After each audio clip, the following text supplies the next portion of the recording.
pessoal, sejam todos muito bem-vindos e bem-vindas a mais um episódio do Não É Sobre Maconha, um podcast produzido pela Pepe para a gente conversar sobre tudo que a gente quiser. Hoje a gente vai falar com o pessoal do Papo Especial, essas meninas super especiais, mãe de PCD, de um total de 8 casais do nosso grupo, que é um coletivo que nasceu ali em 2016. A gente já fez muitas viagens, muitas rodas nossas e ampliadas. E, enfim, até vou começar com uma provocação. Quem sabe a gente não consegue trazer os meninos, né? Eles copiam a gente, toda vez que a gente sai, eles saem depois. Não é? Pronto. E aí, lá no grupo, a gente fala sobre tudo, né? A gente fala desde Ozempic, sobre quando a gente morrer, o que vai ser das nossas crianças. Menopausa. Cuidadoras. Trabalho. E aí, a gente trouxe aqui esse grupo pra gente conversar sobre tudo isso. Então, sejam todas muito bem-vindas. E eu acho que eu vou pedir para vocês mesmos se apresentarem.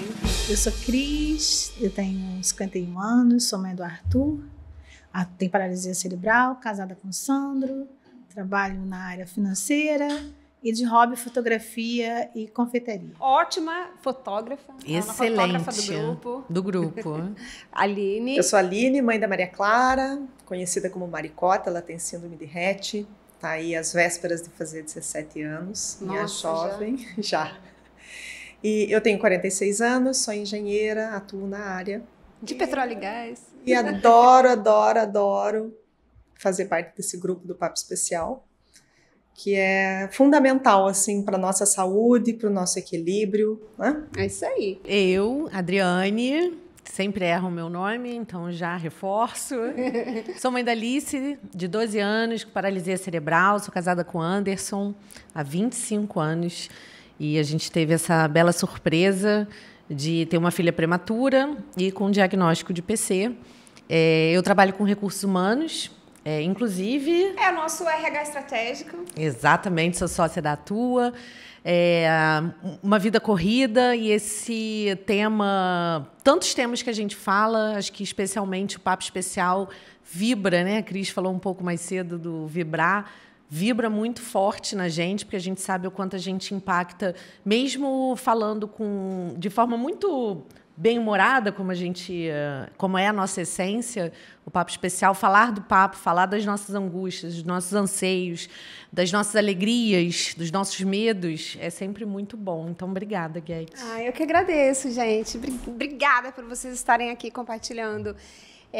Eu lembro, não sei se vocês participaram desse comecinho, o papo, ele começa muito com uma demanda de uma mãe desesperada que estava ali querendo compartilhar um pouco da vida dela, dos desesperos, das angústias dela, porque ela estava com uma filha internada e aí a gente foi meio que acolhendo, né, todas essas mães que foram chegando. Começou umas rodas de conversa no condomínio, no play do meu prédio. E depois as coisas foram crescendo, foram chegando mais e a gente nós nos tornamos amigas de verdade, né? E aquele grupo é muito legal. E aí eu queria perguntar para vocês, assim, o que mais marcou, assim, nesses 7 anos que a gente tem esse grupo? 2016, 8 anos. O que para vocês foi mais marcante, assim, no sentido de... Foram as nossas viagens? Foram as rodas de conversa? O que mais importante para vocês, assim, nesse coletivo? Eu posso começar falando, porque eu lembro da gente sentado na recepção da fisioterapia e Guete sendo Guete, eu falei...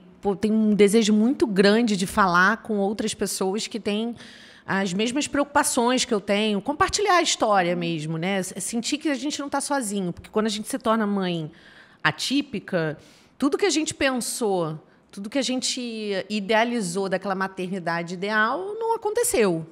E aí a gente se vê sozinho, muitas vezes, e algumas vezes em casal, como é o nosso caso, muitas das vezes mãe solteira, porque os pais... E a coincidência é que todas nós temos um marido que não fomos abandonados, que é um índice muito grande. Muito. É exceção, né? A gente é exceção, a gente é privilegiadas, né? Privilegiada. É um absurdo isso, né? E eu lembro de sentar na recepção e aí trocando ideia com a Guete, enquanto as crianças estavam, né? Uma estava entrando e a outra estava saindo. E aí eu falei, Guete, a gente precisa falar com mais gente. E aí, Guete, semana que vem, no meu player, a gente vai organizar uma roda de conversa. Eu falei, mas que tema, Guete? Eu super organizadinha, né? Mas como assim? Ela, não, a gente vai dar o nosso jeito. E deu, né? Eu acho que o primeiro encontro deve ter dado, sei lá, umas 15 pessoas. Hoje a gente já teve encontros com 40 temas que já tiveram 50 pessoas. E para mim, o que mais marca, mexeu muito com a minha vida, e esses 8 casais foram se formando, né? Porque éramos 4, aí passou a 5, depois para 6, 7, 8. Hoje a gente estabeleceu essa amizade muito além do Papo Especial.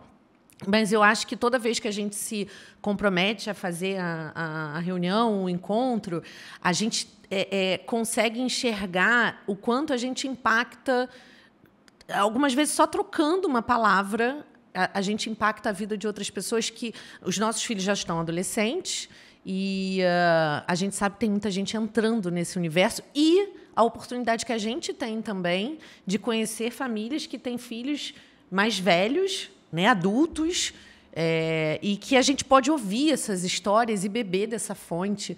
Então, acho que o que mais me marca é a sonoridade, sabe? A forma que a gente se une. Sabe uma coisa que me marcou muito, eu não sei se vocês lembram, que foi uma roda que a gente fez para falar do segundo filho. E aí a gente passou um livro da Olivia Byton.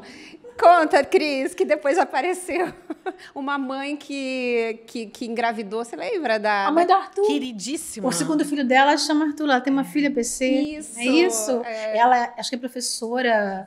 Ela trabalha em alguma coisa de educação, de ela é professora da UF. E foi aquele encontro, né, que ela... Acho que tomou coragem, se desprendeu daquele medo grande, né? Porque ela já tinha uma menina PC. E aí ela teve o Arthur, que o nome dela, do filho dela é igual ao do meu, né, Arthur? E ela voltou num próximo encontro para apresentar Gina. Gina, queridíssima. Queridos, Gina e Vinícius. Tanto ela e Vinícius também, tanto ela quanto o marido foi nesse encontro aí. Porque é isso, assim, quem tem o primeiro filho com deficiência sempre... rola, né, o medo de ter o segundo, porque acha que pode ter também, né, uma síndrome. Conta a sua experiência, Guete, porque você das 4 aqui é a única que tem a segunda filha. Que tive, né? Cara, a Fabi também teve, né? Assim, do papo. E você sabe que a Fabi e o Mozart, eles falam que foi muito de ter visto eu e o Marcos, né, tocando a vida com mais uma filha ali, e a gente conversava muito sobre isso com eles, né? Cara, assim... Eu sempre falo que a Bia veio naquele sem querer querendo, né? Eu sou apaixonada por criança, e quando a Sofia nasceu, com 3 meses eu já sabia, cara, vai ser uma maternidade atípica. E aí, quando eu engravidei da Bia, todo mundo me perguntava assim, mas você não tem medo, não sei o quê? Cara, eu não tinha zero medo, assim, né? Porque parecia que era uma coisa que era para ser mesmo, e foi tudo bem, assim. Então, é uma loucura, porque ter uma Sofia e logo em seguida um outro bebê é quase ser mãe de gêmeos, né? Uhum. Foi muito curto, né? A diferença delas é muito curta. curta. É de 1 ano e 2 meses. Quando a Sofia tinha 5 meses, eu engravidei da Bia. Foi muito próximo, né? Então, esse é um dos papos que rolava nas nossas rodas, né? E aí, né? E você, Aline? Segundo filho? Nem pensar. Não, a gente começou a pensar mais assim na questão do segundo filho por volta aí de quando Maria tinha uns 5 anos, que foi quando ela entrou em status epilético e ficou aqueles meses internada no hospital. E aí depois a gente teve uma dedicação muito grande com ela, e eu não me senti, eu achei que eu não ia dar conta realmente, né, de um segundo filho. E não vejo isso assim como... Eu já ouvi algumas pessoas falarem para mim, né, que eu tinha que ter um segundo filho, porque eu tinha que saber como era ser chamada de mamãe, tinha que ver como é que era uma criança, né, típica se desenvolvendo. E para mim, assim, eu me sinto como mãe plenamente realizada por ter só a Maria Clara, né, que é uma doação, é um amor assim, né, que falam tanto, né, a mãe é um amor sem medida, sem, né, e é isso a minha relação com a Maria Clara. Então É uma pena que ainda tem algumas pessoas que pensam isso, né? Poxa, você tem que ter um filho típico. A gente não tem que ter nada, gente. A gente tem que ter nada. A gente tem que nada, né? Tem que nada. A gente faz o que a gente quiser. Sim. É uma cultura em relação... que a gente tem a palavra hoje que engloba isso tudo, que é o capacitismo. É a cultura capacitista, que nos inclui, obviamente, que um filho com deficiência não é capaz de tornar um pai e uma mãe plenos, no sentido de satisfeitos, né? Porque você só vai conseguir ser feliz maternalmente ou paternalmente se você tiver um filho típico, porque é como se a criança com deficiência fosse incompleta. Ela só tem uma característica diferente. Então, assim, a gente fez uma campanha uma vez sobre esse negócio da frase que resume a sua maternidade. A minha frase foi sobre isso. Eu lembro que eu troquei muito com a Aline e a minha frase foi: a minha plenitude de maternidade não depende da condição do meu filho. Absolutamente. Ele não tem que ter essa carga nem essa responsabilidade. Eu não tive outro por causa de grana. Porque, assim, onde come um, come até dois. Talvez não com a mesma qualidade, né? Mas você não paga plano de saúde e nem educação. Então, foi uma questão mesmo financeira, porque eu queria ter outro, sim. Você falou da frase, essa campanha foi incrível, Cris, e ela se deve muito a você, porque todo mundo contribuiu, mas você foi a grande idealizadora e executora, e muitas vezes brigando com a gente, que a gente não fazia, não mandava as mensagens, não mandava as fotos. Mas você falou da tua frase. Vocês lembram das frases de vocês? Eu lembro da Ana, da frase da Ana Paula, que era alguma coisa relacionada ao controle, né? Ela aprendeu que o controle não está nas nossas mãos, né? Eu lembro da minha, que é uma frase que eu falo até hoje. Aliás, foi minha prima, Aline, que é grande jornalista, segue a Pepe demais. E ela falou uma frase para mim que fez muito sentido, principalmente em relação a trabalho, né, a carreira.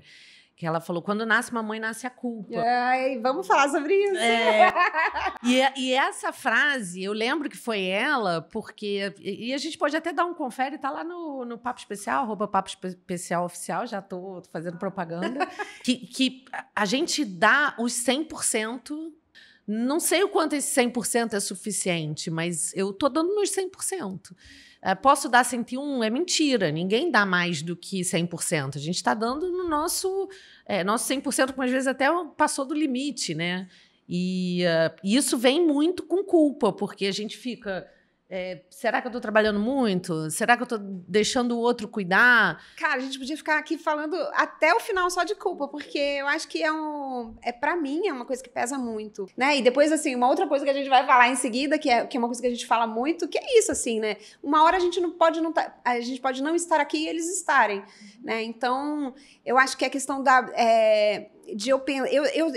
eu acho que eu tenho uma chave que é uma válvula de escape, porque eu trabalho muito, eu viajo muito, então, cara, é culpa na veia, assim, né?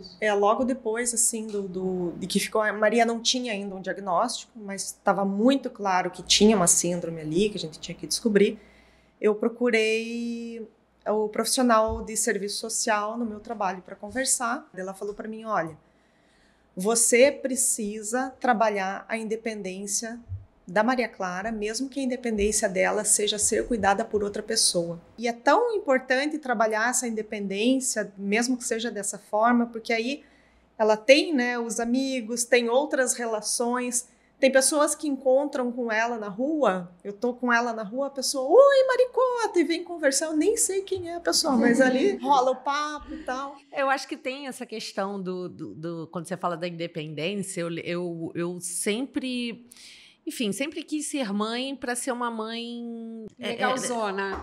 Acho que minha mãe eu tive uma criação muito de liberdade, de me reconhecer como indivíduo, desde muito cedo. Acho que minha mãe trouxe isso muito forte para mim.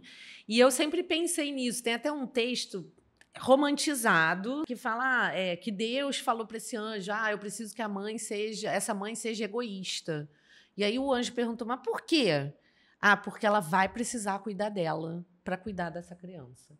Aquela frase, independente de crença, fez muito sentido para mim, porque a gente precisa, a história da máscara, né? O avião, quando tá turbulência, máscara cair. Você precisa primeiro cuidar de você para você conseguir cuidar de qualquer pessoa. Então, não vem dizer que a pessoa vai estafar de um modo... E a gente conhece mães e pais e avós, né? Porque a gente tem, não é só mãe e pai, a gente sabe que tem outros cuidadores envolvidos, que ficam 100% do tempo e adoecem e morrem. Mas você não acha que, assim, eu acho que isso que você fala é real, né? Você vai chegar num ponto de estar muito exausta e tudo mais, principalmente essas mulheres que são abandonadas pelo pai da criança. Agora, você não acha que a tendência é muitas pessoas entrarem por esse caminho por falta de opção, né? Por não terem como, não ter rede de apoio e também por se auto-infligir essa obrigação, sabe? Que ela tem que dar conta daquilo o tempo inteiro. Eu acho que é um círculo vicioso. Exatamente. Eu tô falando num papel de privilegiada, né? A gente tem rede de apoio. Eu sempre tive rede de apoio de mãe, de sogra. Essas foram e são a minha rede de apoio. Agora, eu também, tipo assim, eu caí nisso, sabe? De dedicação total exclusiva, de focar para tentar diminuir o prejuízo, né? Se é que a gente pode falar assim, né? Então, assim, eu também caí nessa cilada, mesmo tendo todo o esclarecimento do mundo, de me negar, de esquecer. E aí você deu uma surtada? Não, eu não dei uma surtada. Na verdade, as coisas, os resultados vão Deu, vir sim. de uma outra maneira. Não dei surtada. A consequência disso vem de maneiras distintas. No meu caso, foi obesidade. Entendeu? Então, assim, é muito difícil quando você não... Eu não tive, por exemplo, a gente se encontrou bem mais tarde. O Arthur devia ter, acho que 5 anos, alguma coisa assim. Então, durante esse tempo inteiro, fui muito solitária. Não tinha com quem trocar. Era uma loucura de terapia aqui e ali. Você sabe aquela coisa de trocar o pneu com o carro andando? Você vai, irmão. E quando você se dá conta... Cara, você se esquece completamente. Você, mulher, mãe e profissional, você se esquece. Eu me esquecia. Nesse ano, eu tô fazendo algumas mudanças na minha vida, porque eu caí na real que eu me abandonei em algum lugar. E como que é a sua relação de culpa com essa coisa de trabalhar muito? Ou você viaja, assim, de vez em quando você viaja, né? É muito raro, mas assim, hoje eu já não sinto mais culpa por trabalhar. Logo depois do diagnóstico, chegou a passar pela minha cabeça, eu vou parar de trabalhar, vou parar com tudo, porque eu vou ter que, né, me dedicar a Maria. E ainda bem que eu não fiz isso, que eu tive pessoas que me apoiaram e não Até faça porque isso, você precisa de dinheiro precisa também. de dinheiro, né? Tem a questão financeira. Mas eu não sinto, assim, porque ela tem, né, cuidadoras tão amorosas e que eu nem falo que são são as amigas, né, da Maria. E ela tem uma vida, ela é tão feliz, tão bem cuidada, e eu sei que eu vou sair e eu vou receber uma foto legal, um relato legal. Eu acho que a gente precisa trabalhar muito a individualidade deles, porque eles têm o que eles gostam, as opiniões, eles demonstram muito bem. E a gente tem que respeitar, e eles são indivíduos separados da gente. E vocês pensam, vocês sofrem com o pensamento de, ai meu Deus, eu vou morrer, quem vai cuidar dessa criança? Esse é o pensamento mais doído de todos os pais e mães de criança com deficiência. Principalmente se essa criança for alguém... Eu tenho um plano. Vai precisar de suporte forever. Então, assim, já falei com Deus, vamos fazer o seguinte, você pode levar, né? Você pode levar todo mundo assim, né? Junto. Titanic. Ia ser top. Mas se não houver essa possibilidade, eu achei que eu nunca fosse falar isso ou pensar nisso, porque eu já enterrei um filho, né, gente? Então, assim, é uma dor que arranca teu coração fora. Mas... se não tiver jeito, é melhor que ele vá primeiro. Eu penso isso também. É melhor que a gente já discutiu isso. A gente fala muito sobre isso. Mas eu tenho um plano. Quer? Da gente... Previdência? A vila. Eu não tenho esse... Eu sempre escuto, a gente sempre já discutiu isso muitas vezes. Eu simplesmente vejo que pode fazer parte da vida. E aí você falou do plano, acho que assim, um dos planos essenciais, no meu caso, eu acho que nos nossos casos, é ter, inclusive, a questão do trabalho para poder financeiramente ter algum tipo de apoio para quem for ficar. Porque a gente sabe que é muito custoso, é quando alguém vira para mim e fala assim, eu falo, eu tenho filho com deficiência, isso pode ser uma outra pauta que todo mundo fala. Né? Aquela cara que a gente conhece, aquela né? cara Quando passam pela gente na rua e fazem... E aí as pessoas, quando perguntam, externalizam, é muito trabalhoso, eu falo, pô, é pesada, ela é bem pesada. Então, fisicamente, eu tô precisando malhar. E é custoso. Então, assim, eu tento buscar mais para esse lado, pra gente também não entrar num viés de vitimismo. No caso da Aline, eu não sei, mas no caso da Adri, eu vejo muito que a avó, e no caso da Sofia, né, que tem a minha sogra, que é muito apaixonada pela Sofia e a tua mãe pela Alice. E eu vejo que tem uma sinergia idoso com criança com deficiência, com pessoa com deficiência, pelo menos ali. E aí eu imaginei, assim, uma vila onde a gente pudesse juntar, né, os velhinhos carentes, porque no final da vida eles ficam mais carentes, né, com todo esse desejo de dar atenção, né, para essas crianças, né? Então, assim, eu fico imaginando, imagina, a gente pode replicar isso num lugar com acessibilidade. Esse é o meu sonho, assim, né? Do jeito que é a Guedes, semana que vem. Mesmo que minha sogra não estiver viva, mas que tem outros... Porque eu acho que os velhinhos gostam da Sofia. Não sei se vocês sentem isso também. Eu vejo... Depende. Eu acho que depende. Eu acho que tem essa experiência porque, assim, da minha mãe, enquanto eles são pequenos... Né? Eles não são mais tão pequenos. Então, enquanto eles ainda têm um ar meio infantil, mesmo que adolescente, eu acho que a aceitação é uma. À medida que eles vão, né, crescendo, eu acho que isso pode modificar. Eu vejo muita criança também, assim. Criança, eu tenho uma experiência... Tem aquela pureza ainda, né? Eu não digo nem criança pequenininha, não. Eu tenho uma afilhada que afilhada e os irmãos dela são incrivelmente incríveis com a Alice. Assim, eu até postei outro dia um vídeo que é a mais nova, a Olivia, e conversando com a Alice. Então, assim, não sei se só o idoso. Eu acho que tem alguns seres humanos que, não sei, já não veem mais com esse olhar, porque... temos histórias de olhares aqui, né? Porque eu acho que isso tem muito a ver com a questão da mudança um pouco de formatação da sociedade, porque as pessoas com deficiência, elas eram, né, meio que enclausuradas, não apareciam, internadas, né? Amarradas só saía na para cama. médico, não ia para a escola. Então, quando você começa a ampliar isso, né, onde as pessoas vão ver uma criança com deficiência no shopping, vai ver uma criança com deficiência fazendo alimentação pela GTT, que é a gastrostomia lá, na festinha. Então, isso começa deixando de ser algo fora do comum. Mas, Aline, você tem uma história boa de...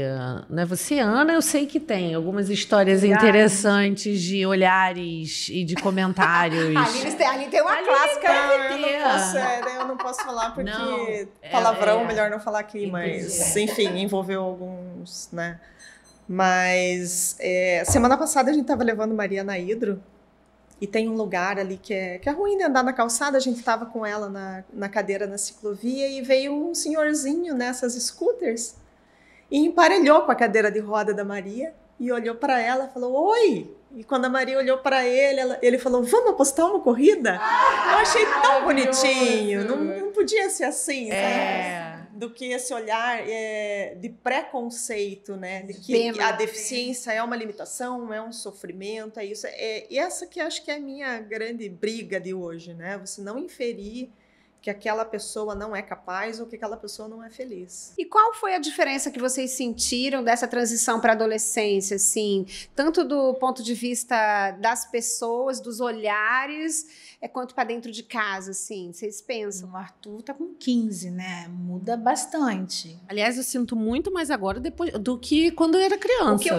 O que eu senti muito, assim, foi porque a Sofia, ela sempre foi para a escolinha desde um aninho, né? Então, quando ela tinha até 6 anos, ainda quando tá com aquela carinha de criança ainda, as crianças se aproximavam muito mais dela, porque nessa idade, até 6 anos mais ou menos, as crianças têm mais pureza, né? Quando ela começou a ficar mais velha indo na escola, a atenção das crianças já não era mais a mesma, tanto que foi o momento que eu decidi tirar.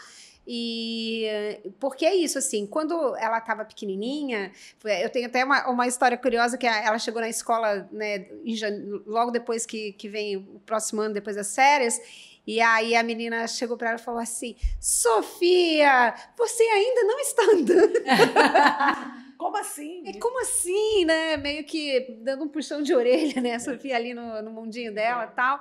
E aí era isso, assim, as crianças vinham, interagiam, queriam empurrar o carrinho e tal. E conforme ela foi crescendo, a gente percebia que as crianças já iam ficando com uma malícia, querendo fazer os seus grupos. A adolescência tem isso, né? Adolescente já faz gueto, né, minha gente? Típico. Você imagina atípico, principalmente uma criança que não interage.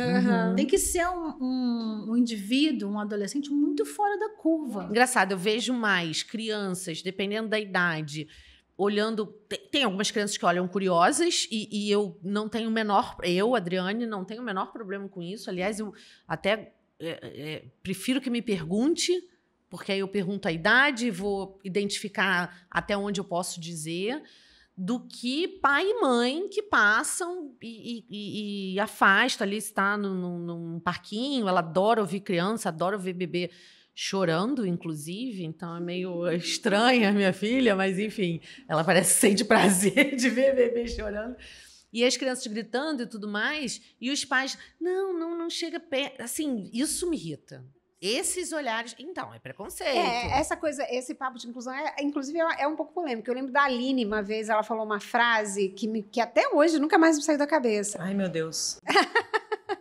Que eu lembro que quando a gente conversava sobre escola especial, vamos chamar assim, especial, ou escola inclusiva, que você falava, você sempre foi a pessoa contra a escola, que talvez você não acredite muito na inclusão do jeito que ela é, e tá tudo bem, que você falava assim, eu não quero a minha filha sendo um bichinho de estimação. Você lembra? Porque, assim, mas ela precisa ir para socializar, e aí eu ficava pensando, tá, mas...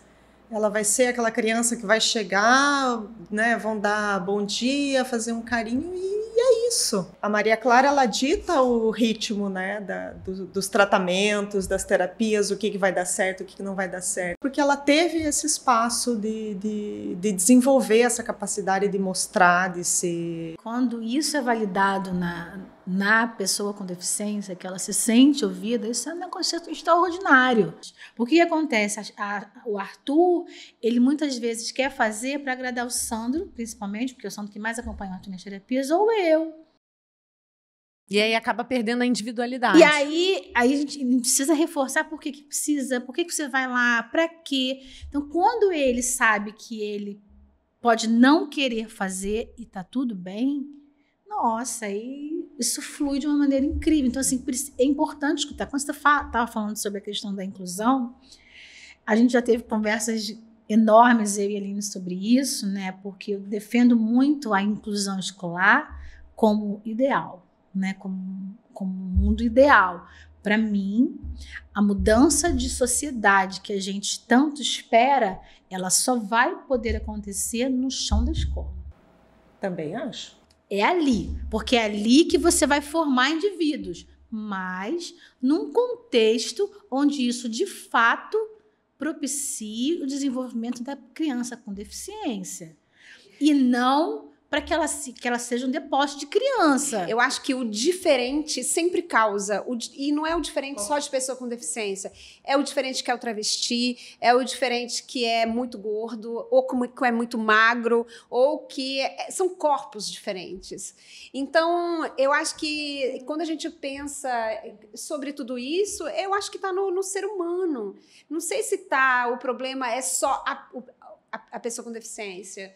Claro que não. Eu acho que não. Eu acho que a escola, como formador de pensadores, que ela deveria fazer, mas não o que acontece hoje. Hoje a gente tem a escola que te ensina a competir. É sobre isso. Não, te coloca numa caixinha e é sobre todo isso. mundo igual. Se você pensa na educação como uma mola propulsora para ajudar as pessoas a pensarem criticamente e a, principalmente, respeitarem o outro como ele é, independente se ele é obeso, se ele é magro, se ele é alto, se ele é baixo. Mas então, isso é a sociedade. Mas eu acho que a escola... O colégio corrobora com Mas isso. a escola tem papel muito... Hoje em dia, as crianças não têm uma consciência ecológica muito maior. Isso vem de onde? Mas é uma coisa cultural. Eu acho que ajuda. É com o tempo. É. Mas eu acho que a gente podia ir para as considerações finais, nos despedir e partir para os finais, para o chopp. A gente é tão diferente e a gente vem numa amizade tão sólida, né? Porque a gente tem valores iguais e é tão bacana isso. E os pais também, né? É tão bacana, tão importante assim, a gente conviver, né? E aprender. Eu aprendo muito com vocês. A jornada não é fácil, mas ela se torna mais leve quando quem caminha junto com você no caminho vai te apoiando, te ajudando. Eu acho que é isso. A gente não imagina como a gente toca o outro. Olha que bonito. Ai, que lindo. Essa frase é do Sandro, tá? A gente não imagina mesmo como a gente toca o outro, como a gente aprende com o outro, com a vivência do outro, Enfim, eu amo vocês. Vocês são... Momento fofo. Depois vocês a gente são cai na porrada. minhas queridas, exatamente. Porra.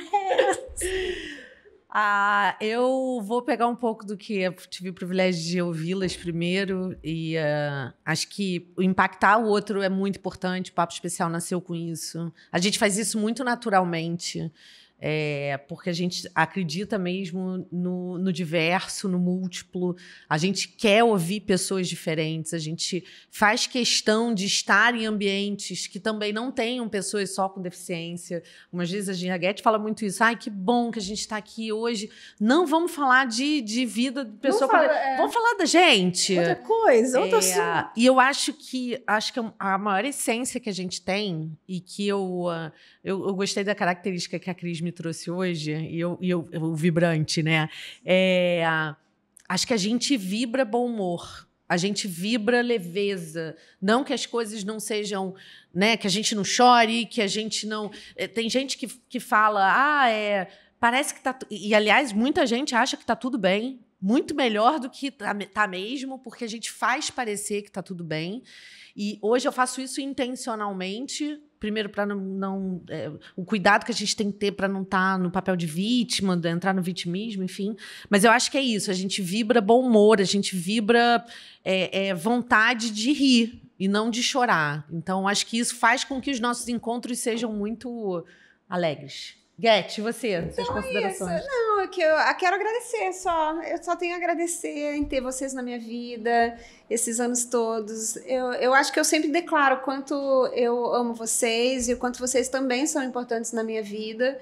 Eu acho que é fazer das palavras de vocês as minhas e encerrar antes que a gente seja expulsa daqui. Exatamente. Eu não falei que eu amo vocês, então eu amo vocês, tá?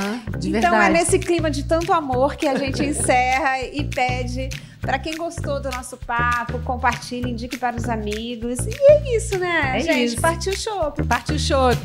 Beijo. Beijo.